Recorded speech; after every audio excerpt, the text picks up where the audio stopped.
Olá, seja bem-vindo a este episódio 311 de E o Resto é História, com Rui Ramos e João Miguel Tavares.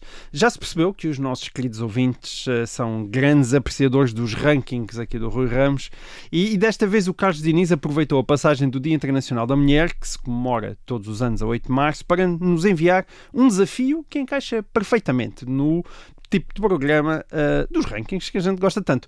E ele disse-nos que achava que seria muito interessante discutirmos o papel das mulheres na história de Portugal. E eu cito o Carlos Diniz. A história é sobretudo contada numa perspectiva maioritariamente masculina, deixando em segundo plano o contributo de muitas mulheres que tiveram um impacto significativo no país. Seria interessante explorar quem foram algumas das figuras femininas mais marcantes da nossa história. Rui, parece-me uma ótima sugestão e por isso o meu desafio para ti é muito simples, se consegues escolher 3 grandes mulheres da história de Portugal e ajudar-nos a esclarecer a importância que tiveram e a forma como causaram um impacto no país. Nós temos aquela ideia de que as mulheres estão mais ou menos condenadas ao papel de figurantes da história, mas não sei, imagino que não. Tenho a sensação que não partilhas exatamente essa opinião. Não, acho que ninguém hoje em dia partilha essa opinião.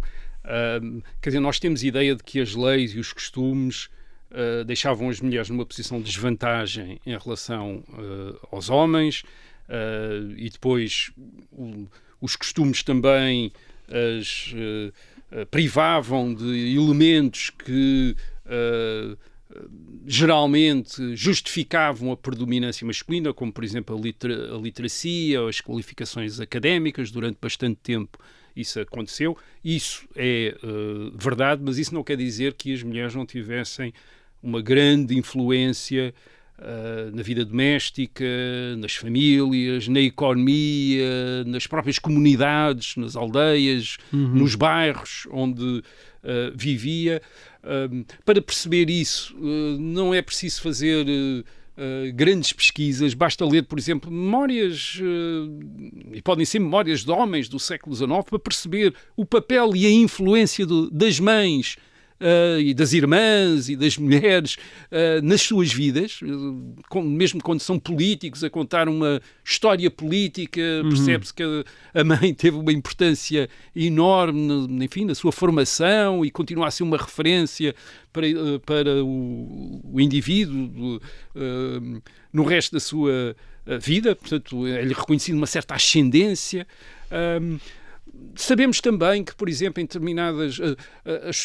A sociedade rural em Portugal não é toda igual, é muito diferente, a sul e a norte, mas, por exemplo, na sociedade rural do Minho, até ao século XX, a maior parte do trabalho agrícola é levado a cabo por mulheres. A propriedade também é transmitida através de via feminina, através das filhas. Os rapazes saem de casa, vão casar-se, emigram, e são as mulheres que transmitem a casa, são as filhas. Portanto, a importância das mulheres é muito grande, no Minho é muito grande, e pode ser avaliada, por exemplo, simbolicamente por um movimento político como a chamada Revolta da Maria da Fonte, em 1846.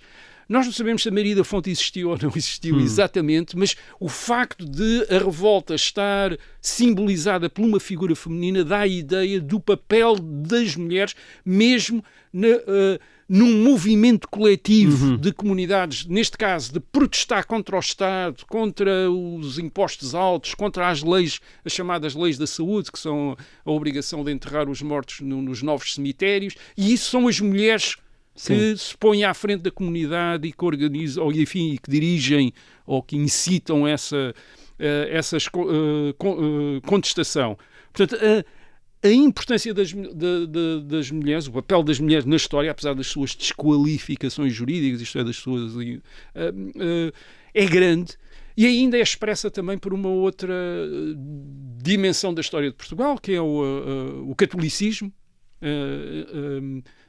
em Portugal. E o catolicismo português tem uma tradicional, já vem da Idade Média, uma tradicional dimensão mariana, isto é, do culto de Maria, a Mãe de Deus, que é reforçado ao longo dos séculos. Isto é, não é uma coisa que diminui, é uma coisa que se aumenta. Até ao movimento à volta de Fátima no século XX, a partir de 1917, e a Coroa Real também a Nossa Senhora. Portanto, é uma religião em que ao lado do Deus Pai há a Mãe de Deus, que aliás, para uma grande parte dos crentes, é o principal, digamos, objeto de devoção e de culto. Agora, nada disto impede, de facto, como nota o nosso ouvinte, que a história de Portugal, enquanto história política de Portugal, isto é da monarquia portuguesa e depois da República, etc., pareça uma história masculina. Isto é, com reis, presidentes da República depois, chefes militares, chefes religiosos, sempre homens, quase sempre homens.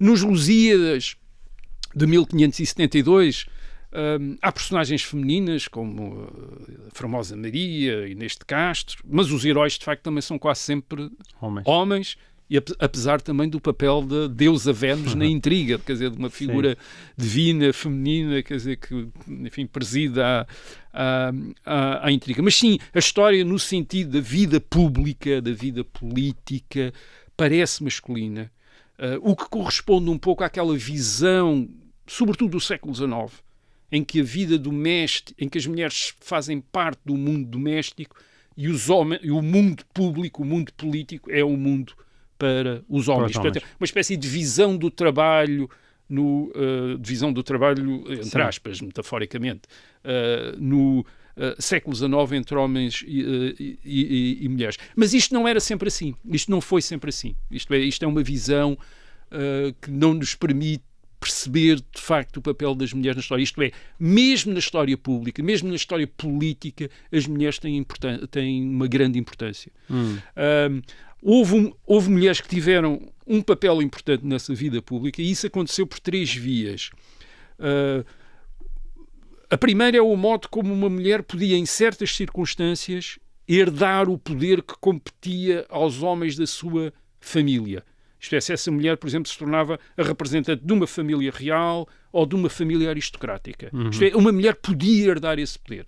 Certo. Isso é uma primeira via. O poder do homem, não é? Um poder do homem, mas que de repente se tornava um poder da mulher, porque ela representava aquilo que o homem também representava. Certo. Isto é, uma mulher de repente podia representar também a ascendência social, a ascendência política que estava, enfim, em princípio reservada aos homens, mas que à falta de um homem uma mulher podia representar.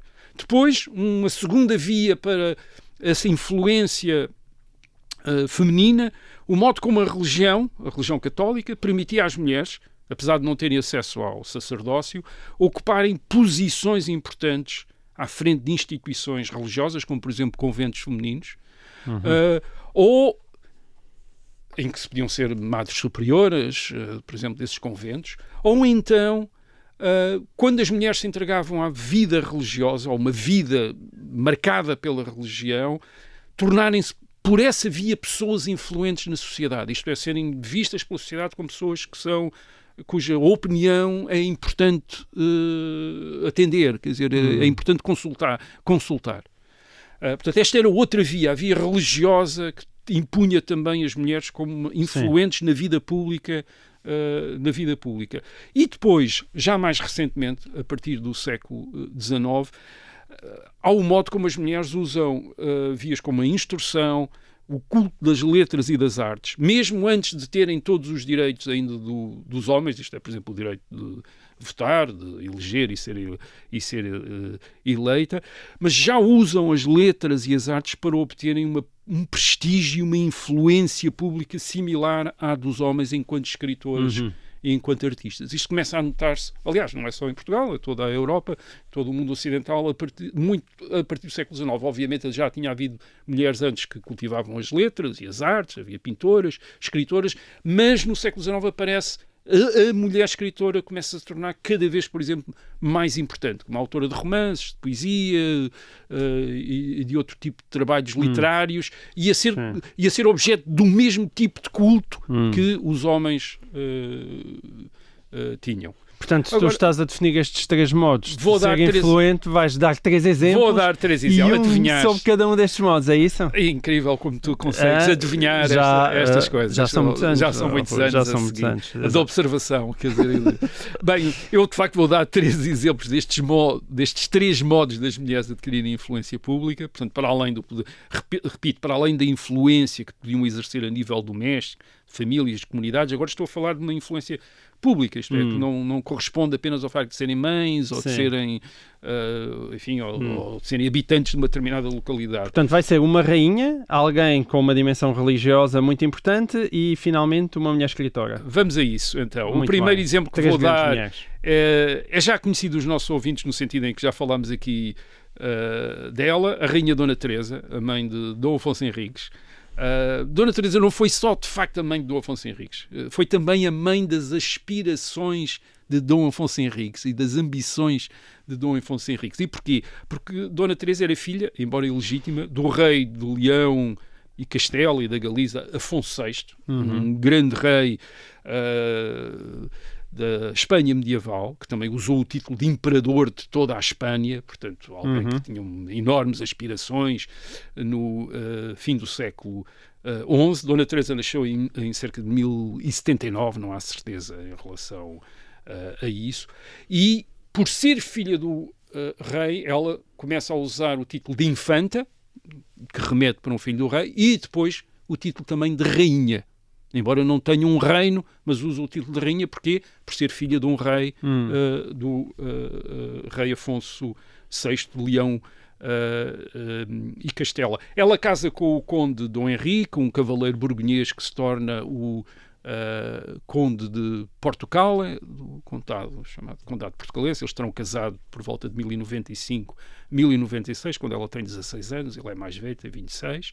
Ele, portanto, vai governar o Condado Portucalense, que é um território ao sul do Rio Minho, que faz parte do Reino da Galiza, portanto, que é dado e que faz fronteira com os poderes muçulmanos, e por isso é uma posição importante para um cavaleiro do norte da Europa assumir, como organizador e líder das forças militares que estão ao sul do Rio Minho para resistir aos muçulmanos, e casado com uma filha, embora ilegítima, do rei de Leão e Castela. Em 1112, o conde Dom Henrique morre e é Dona Teresa que passa a governar o condado como, e este é o título que ela assume, Rainha Teresa de Portugal, filha do rei Afonso. Portanto, ela é rainha por ser filha do rei, é assim que ela assume o título. Nós diríamos que uma filha de um rei é uma princesa, não é? Mas aquilo lá funcionava com uma lógica diferente. Não funcionava com lógica diferente, eles são infantes. Ela é que apropria o título de rainha por ser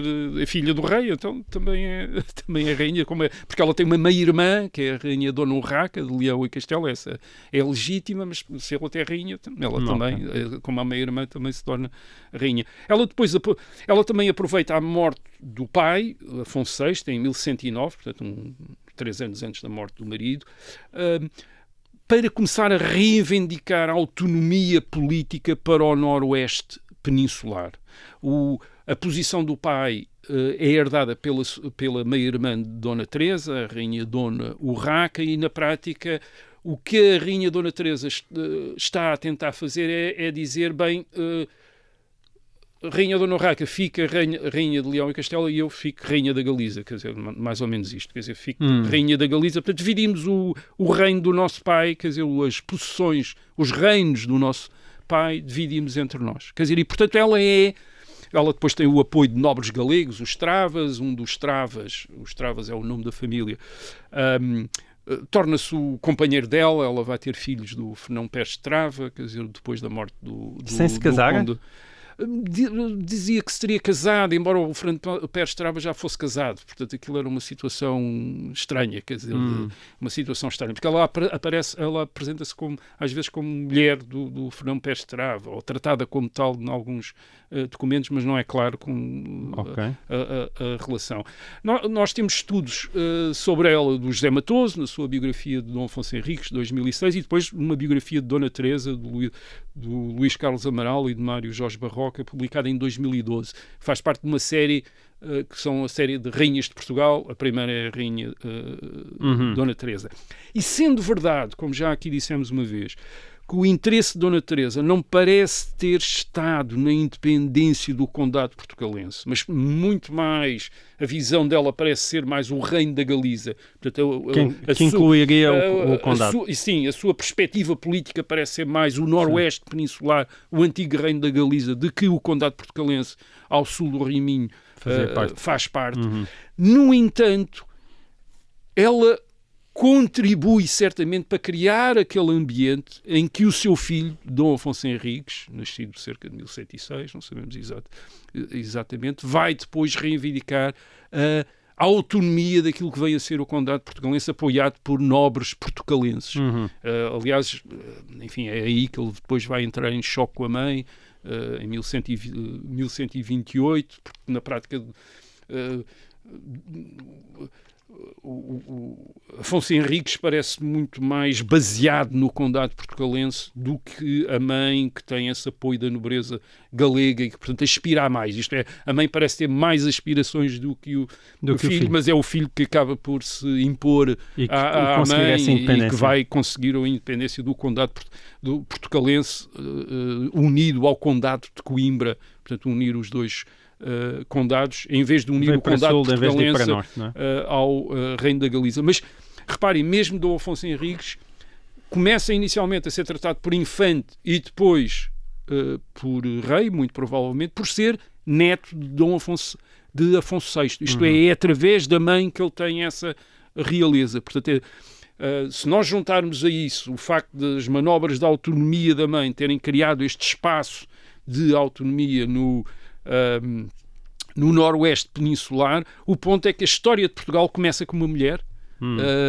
a filha de um rei, a conspirar e a intrigar para obter poder, e não é a última rainha, nem a última grande senhora aristocrática que o faz na história de Portugal.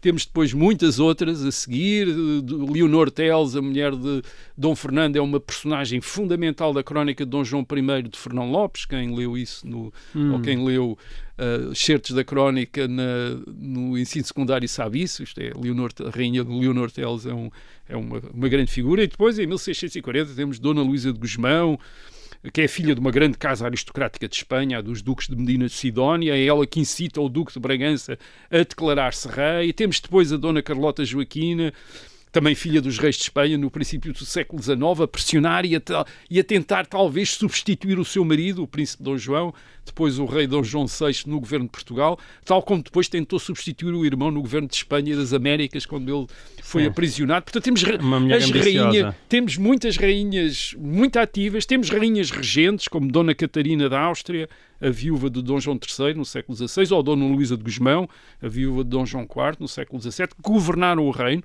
eram elas que governaram o reino, e temos finalmente depois duas rainhas, Dona Maria I, a filha de Dom José, no século XVIII, e Dona Maria II, no século XIX.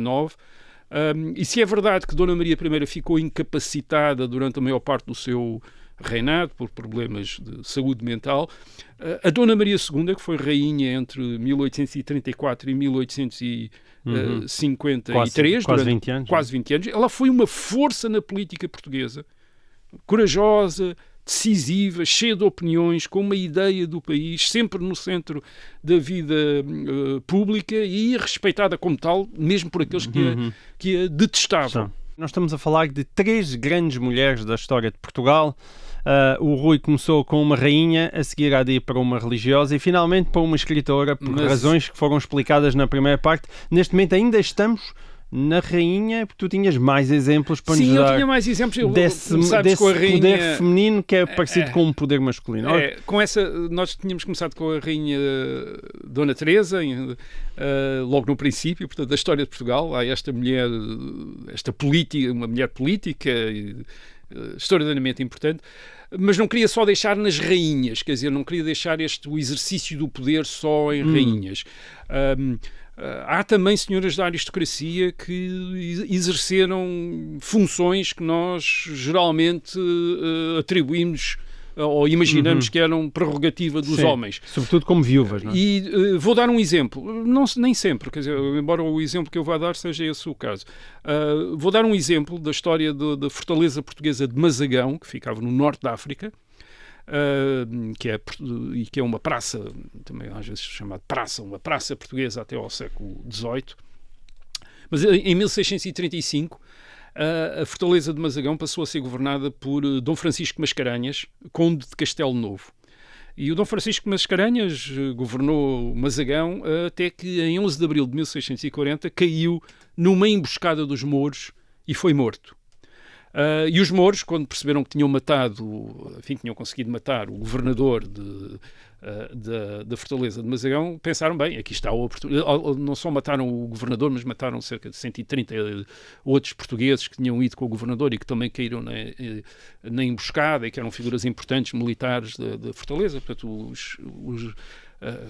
os muçulmanos da região pensaram, bem, é agora que vamos conquistar Mazagão. Isto é, não tem o governador, perdeu a maior parte dos seus chefes militares, portanto está mesmo ali à mão. Quer dizer, vamos formar um exército para cercar e para conquistar Mazagão. E o que é que acontece em Mazagão? Bem, o governador morreu na emboscada e é a sua mulher, a mulher do conde de Castelo Novo, Dona Luísa Antónia de Velasco, que assume o comando da praça e dirige a defesa de Mazagão contra o ataque dos mouros.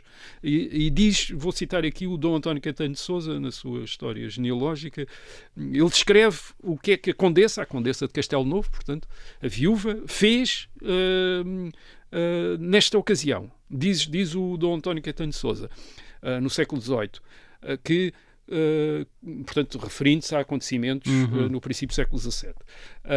Com ânimo varonil, tanto que teve a notícia, portanto, a notícia da morte do marido, mandou fechar as portas e, tomando o bastão de general, quer dizer, tomou o bastão de general, saiu da sua casa, foi às muralhas, que fez guarnecer, fez reforçar, e jogar a artilharia, portanto, disparar a artilharia sobre os inimigos com admirável acordo e valor. Portanto, foi ela que dirigiu os disparos da artilharia e, desta maneira, livrou a praça do perigo e a governou enquanto não chegou a ela o sucessor, isto é, enquanto não chegou à praça o sucessor do marido. Portanto, a Dona Luísa Antónia de Velasco, com o bastão de general, comandou. Com ânimo varonil. Isto é interessante, porque é que isto foi assim? Provavelmente porque em Mazagão, morto o conde e governador, mais ninguém dispunha de tanta autoridade como a condessa viúva para exercer a liderança. Isto é, podia haver muita gente lá com qualificações e pretensões de liderar a praça, mas não tinham a autoridade que tinha a viúva do governador e, portanto, ela na prática tornou-se assumiu ela o papel de dirigente. Ora, isto quer dizer que na política e até na guerra, como neste caso, uma mulher podia, em certas circunstâncias, exercer o poder e a liderança, sobretudo por questões de parentesco.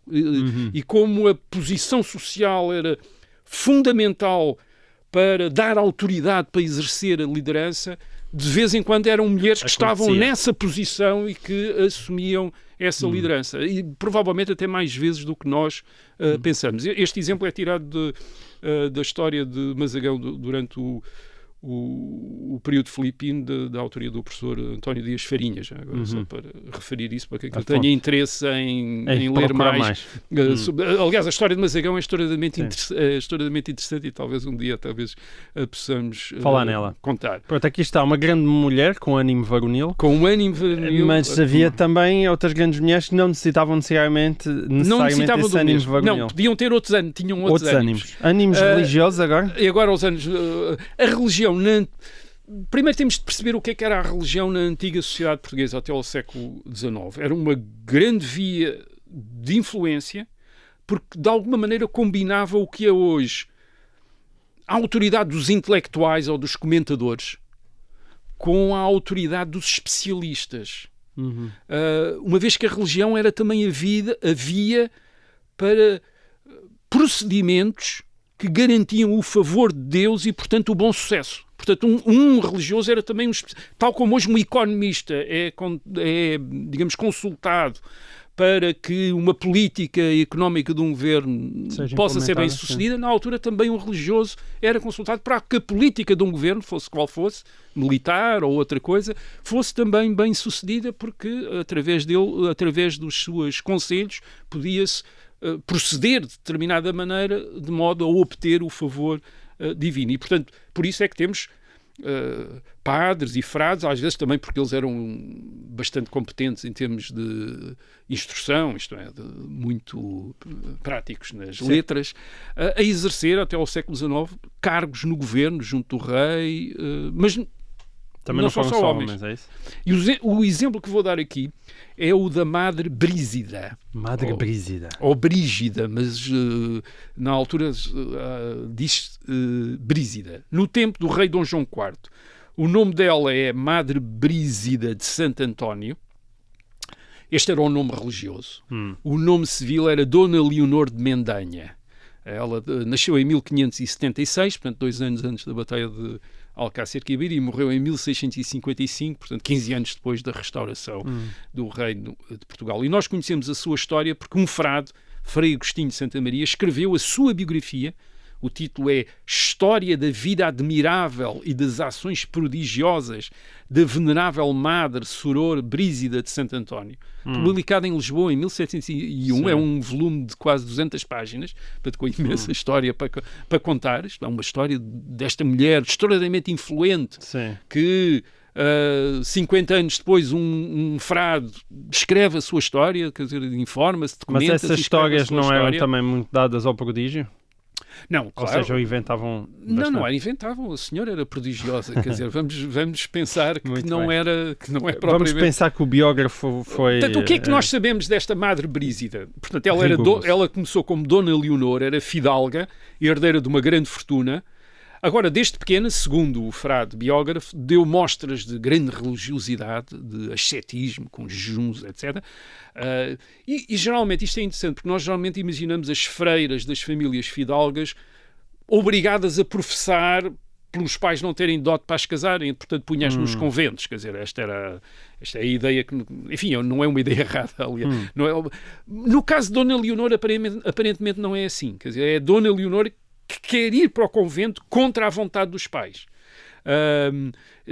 Essa vontade ter-lhe ocorrido ao ler a biografia da Rainha Santa Isabel da Hungria aos 11 anos, e portanto ele a partir daí começa a ter visões, começa a ter êxtases místicos. Portanto é um misticismo muito focado na relação com Cristo, quer dizer, que ela trata como o esposo. Portanto a linguagem, aliás, hoje em dia pode parecer até um bocadinho erótica, amorosa, quer dizer, porque ela trata como o marido dela, quer dizer, o esposo dela é Cristo, nesta união mística com Cristo, mas também faz parte da ideia de rejeitar os enganos do mundo, é que ela quer se libertar do mundo e quer se concentrar naquilo que mais importa. Portanto, é estas as suas, digamos, as razões que ela dá para querer professar e não seguir a via que a família Mendanha quer que ela siga, que é casar-se com um fidalgo, e, porque ela é uma fidalga muito rica, quer dizer, e portanto seria fácil arranjar um marido, arranjar-lhe um marido.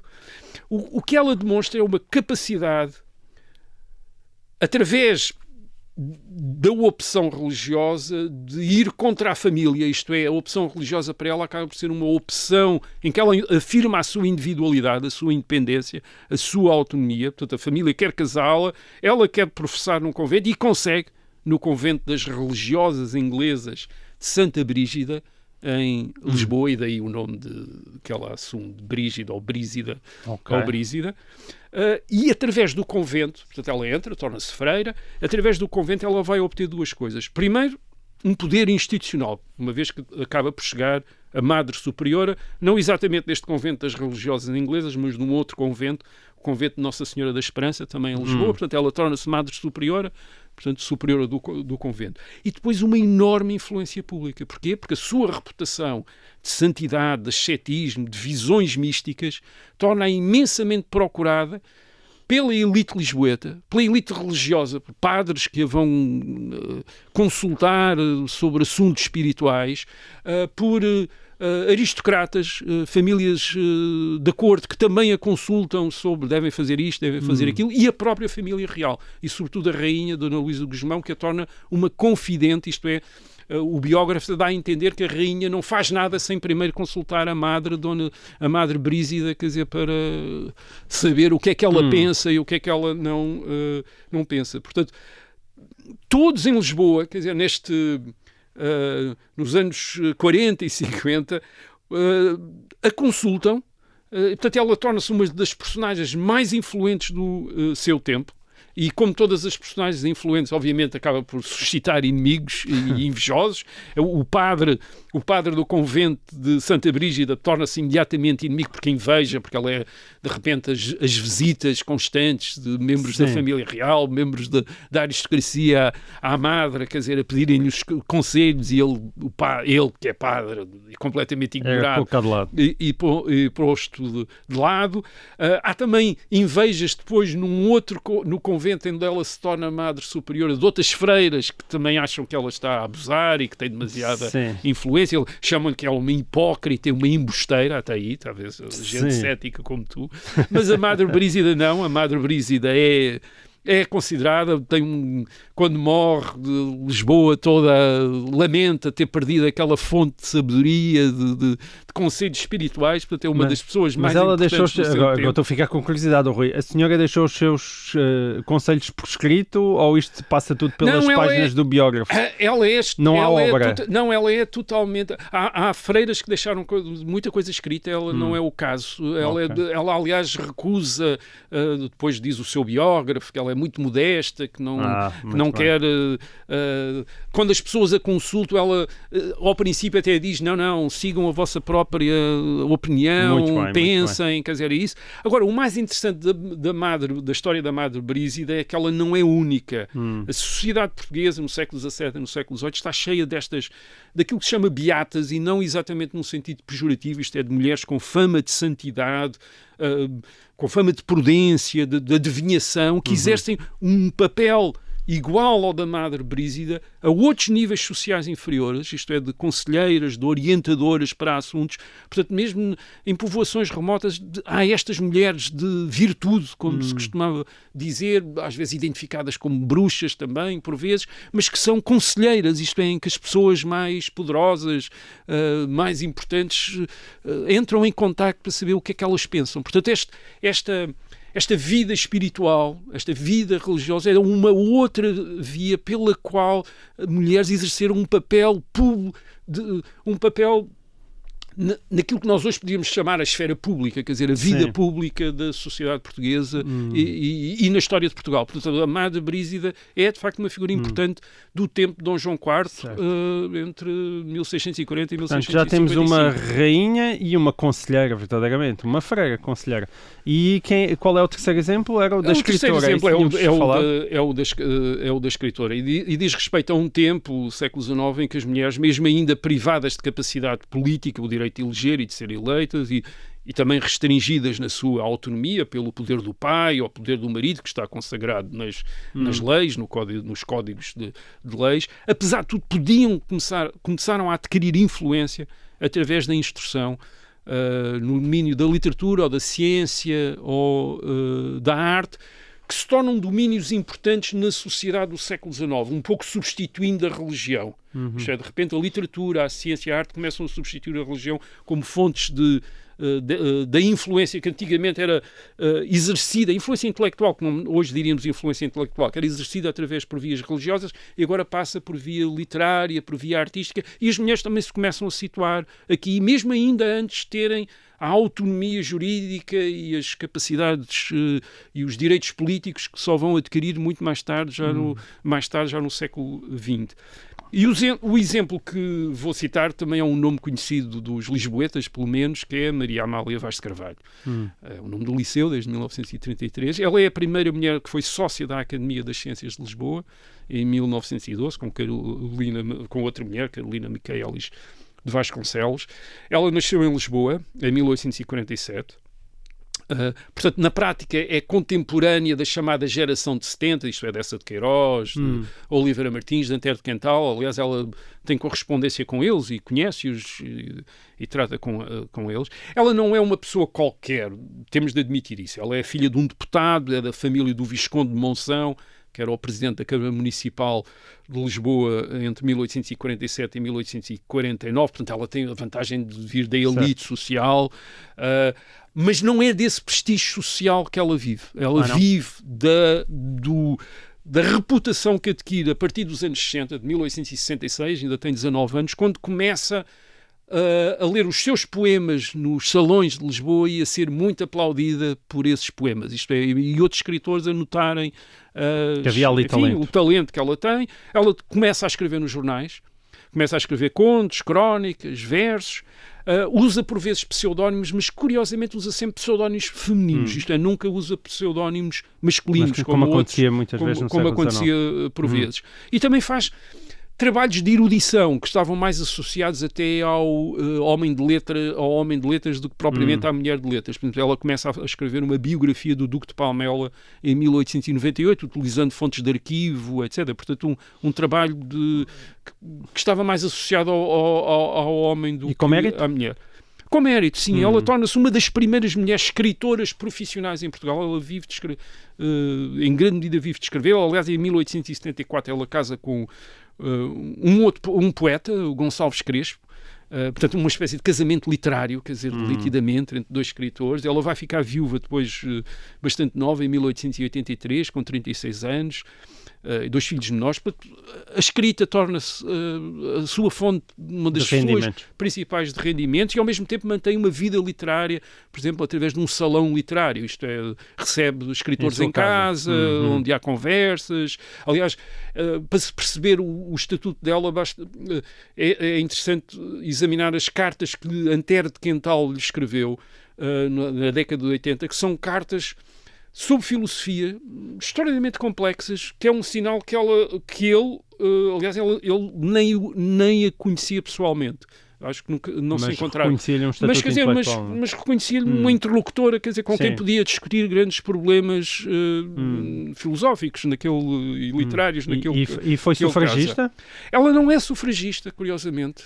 Ela não é adepta do voto das mulheres, mas torna-se, na passagem do século XIX para o século XX, a principal autoridade pública, isto é, reconhecida pela opinião pública, sobre a educação feminina. Em livros como Mulheres e Crianças, de 1880, Cartas à Luísa, de 1886, ou As Nossas Filhas, de 1906. E a ideia dela é curiosa, é a ideia de que tudo mudou. A época em que ela está a viver, no fim do século XIX, princípio do século XX, como ela diz, não se parece com nenhuma outra época do passado. As coisas mudaram completamente. Ela diz, até de uma maneira dramática, destruímos toda a autoridade, demolimos toda a tradição, a família, aparentemente a mesma, pouco tem em comum com a família de outros tempos.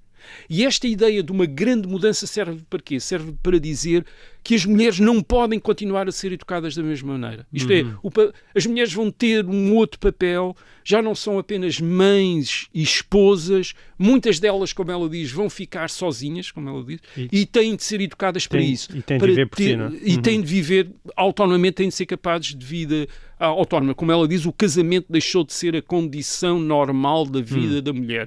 Isto é interessante. Isto é muito moderno, de facto. É interessante, na passagem do século XIX para o século XX, esta escritora começa, em termos públicos, a falar de um lugar das mulheres, um estatuto das mulheres, já muito diferente daquele que ela tinha conhecido, que ela diz que ainda tinha conhecido na sua infância. Tudo tinha mudado. E isso é expresso por uma mulher escritora que depois tem um reconhecimento público. A Academia das Ciências recebe-a, o Estado dá-lhe o nome de um liceu em Lisboa nos anos 30. Portanto, é a consagração da mulher escritora, quer dizer, da mulher intelectual, e como também como alguém que tem algo importante a dizer acerca da época e da sociedade do seu tempo. É isso que Maria Amália consegue. Muito bem.